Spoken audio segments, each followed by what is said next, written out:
Hi ಎಲ್ಲರಿಗೂ ನಮಸ್ತೆ. ನಾನು ನಿಮ್ಮ ಆಶಾ ಚಂದ್ರಭಟ್. ಆಶಾಸ್ ನಳಪಾಕಕ್ಕೆ ನಿಮಗೆಲ್ಲರಿಗೂ ಸ್ವಾಗತ. ಇವತ್ತು ಗುಜ್ಜೆಯ ಒಂದು ದೋಸೆ ಹೇಗೆ ಮಾಡೋದು ಅಂತ ಹೇಳಿಕೊಡ್ತಾ ಇದ್ದೇವೆ. ಇದರಲ್ಲಿ 2-3 ವಿಧದಲ್ಲಿ ಮಾಡಲಿಕ್ಕೆ ಆಗ್ತದೆ. ಇವತ್ತೊಂದು ವಿಧದಲ್ಲಿ ಹೇಗೆ ಮಾಡೋದು ಅಂತ ಹೇಳೋದನ್ನು ತೋರಿಸ್ಕೊಡ್ತಾ ಇದ್ದೇನೆ. ಮೊದಲಿಗೆ ಈ ವರ್ಷದ ಮೊದಲ ಗುಜ್ಜೆಯನ್ನು ಕೊಯ್ತಾ ಇದ್ದೇನೆ. ಇದೊಂದು ಸಣ್ಣ ಗಿಡ, ಇದರಲ್ಲೊಂದು 5-6 ಗುಜ್ಜೆ ಇದೆ. ಅದು ದೊಡ್ಡದಾದ ನಮಗೆ ಮಂಗ ಉಳಿಸ್ತದೆ ಅಂತೇಳಿ ಗ್ಯಾರಂಟಿ ಏನಿಲ್ಲ. ಹಾಗಾಗಿ ಈಗ ಗುಜ್ಜೆಯನ್ನೇ ಕೊಯ್ದು ಮಾಡ್ತಾ ಇದ್ದೇನೆ. ಮೊದಲ ಗುಜ್ಜೆಯನ್ನು ಕೊಯ್ತಾ ಇದ್ದೇನೆ.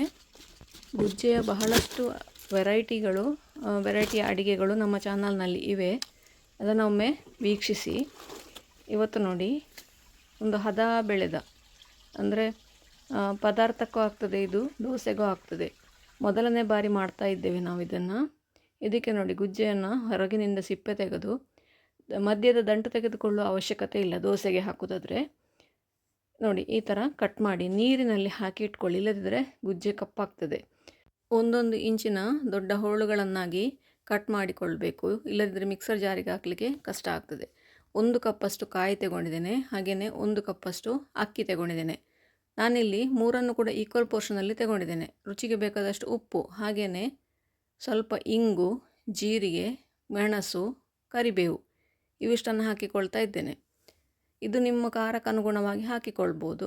ಮಿಕ್ಸರ್ ಜಾರಿಗೆ ಮೊದಲಿಗೆ ಉಪ್ಪು, ಗುಜ್ಜೆ ಹಾಗೂ ಮಸಾಲ ಸಾಮಗ್ರಿಗಳನ್ನು ನಾವೇನೆಲ್ಲ ಹಾಕ್ತೇವೆ ಆ ಸಾಮಗ್ರಿಗಳನ್ನು ಮೊದಲಿಗೆ ಹಾಕಿಕೊಂಡು ಅದನ್ನು ಒಂದು ಸ್ವಲ್ಪ ತರಿತರಿಯಾಗಿ ಹುಡಿ ಮಾಡಿಕೊಳ್ಳುವ. ಕಾಯಿ ಕೂಡ ಅದರ ಜೊತೆಯಲ್ಲೇ ಹಾಕಿಕೊಳ್ಳುವ.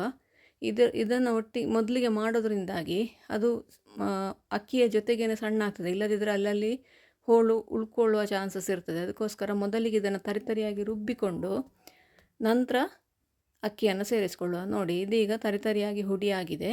ಇದಕ್ಕೆ ಈಗ ಅಕ್ಕಿಯನ್ನು ಹಾಕಿಕೊಂಡು ರುಬ್ಬಲಿಕ್ಕೆ ಎಷ್ಟು ನೀರು ಬೇಕೋ ಅಷ್ಟು ನೀರು ಹಾಕಿಕೊಂಡು ಅದನ್ನು ನುಣ್ಣಗೆ ರುಬ್ಬಿಕೊಳ್ಳುವ. ಇನ್ನು ಅಕ್ಕಿಯನ್ನು ಒಂದು 4-5 ಸಲ ತೊಳೆದು ನಂತರವೇ ನೆನೆ ಹಾಕಿ ಬೇಕಾದಷ್ಟು ನೀರು ಸೇರಿಸಿಕೊಂಡು ಇದನ್ನು ನುಣ್ಣಗೆ ಅರೆದುಕೊಳ್ಳುವ. ಈಗ ಇದಕ್ಕೊಂದು ನೀರುಳ್ಳಿ ಹಾಕಲಿಕ್ಕೆ ಮರ್ತೋಯ್ತು ನನಗೆ ಮಸಾಲೆ ಜೊತೆಗೆ.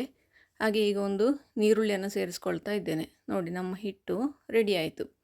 ಸಾಧಾರಣವಾಗಿ ಉದ್ದಿನ ದೋಸೆ ಹಿಟ್ಟಿನ ಹದಕ್ಕಿಂತ ಒಂದು ಸ್ವಲ್ಪ ತೆಳ್ಳಗೆ ಇದ್ದರೆ ಕೂಡ ದೋಸೆ ಚೆನ್ನಾಗಿ ಎದ್ದು ಬರ್ತದೆ. ತುಂಬ ದಪ್ಪ ಆದರೆ ದೋಸೆ ಸರಿಯಾಗಿ ಎದ್ದು ಬರುವುದಿಲ್ಲ. ಮೊದಲಿಗೆ ತವವನ್ನು ಸರಿಯಾಗಿ ಬಿಸಿ ಮಾಡಿಕೊಳ್ಳಿ. ತವ ಸರಿಯಾಗಿ ಬಿಸಿ ಆದ ನಂತರ 1 ಸೌಟಿನಷ್ಟು ಹಿಟ್ಟು ಹಾಕ್ಕೊಂಡು ತೆಳ್ಳಗೆ ನಾವು ಉದ್ದಿನ ದೋಸೆಯನ್ನು ಹೇಗೆ ಹಚ್ತೇವೆ ಅದೇ ಥರ ಹಚ್ಚಲಿಕ್ಕೆ ಬರ್ತದೆ.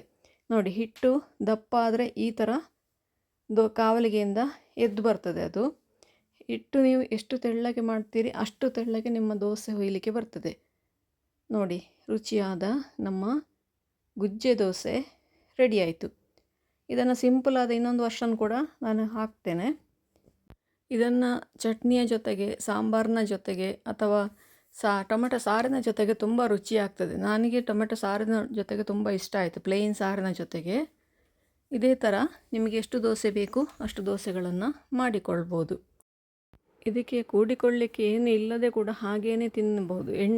ಸ್ವಲ್ಪ ಎಣ್ಣೆ ಅಥವಾ ಸ್ವಲ್ಪ ತುಪ್ಪ ಹಾಕ್ಕೊಂಡು ಹಾಗೇ ತಿನ್ನಲಿಕ್ಕೆ ಕೂಡ ಇದು ಬಹಳ ರುಚಿಯಾಗಿರ್ತದೆ. ಒಂದು ಸ್ವಲ್ಪ ರೋಸ್ಟ್ ಮಾಡಿಕೊಳ್ಬೇಕು, ಆವಾಗ ಮತ್ತೂ ರುಚಿಯಾಗ್ತದೆ. ಮೆತ್ತಗೆ ಬೇಕಾದವರು ಮೆತ್ತಗೆ ಕೂಡ ಹೊಯ್ದುಕೊಳ್ಬೋದು. ರೋಸ್ಟ್ ಮಾಡಬೇಕು ಅಂತ ಹೇಳೋರು ಒಂದು ಸ್ವಲ್ಪ ಹೀಗೆ ತುಪ್ಪ ಹಾಕ್ಕೊಂಡು ಅದನ್ನು ರೋಸ್ಟ್ ಮಾಡಿಕೊಂಡು ತಿನ್ನಲಿಕ್ಕೆ ಕೂಡ ತುಂಬ ರುಚಿಯಾಗಿರ್ತದೆ. ಇದು ತುಪ್ಪ ಹಾಕಿ 2 ಕಡೆ ಕೂಡ ಬೇಯಿಸ್ಕೊಳ್ಳಿ.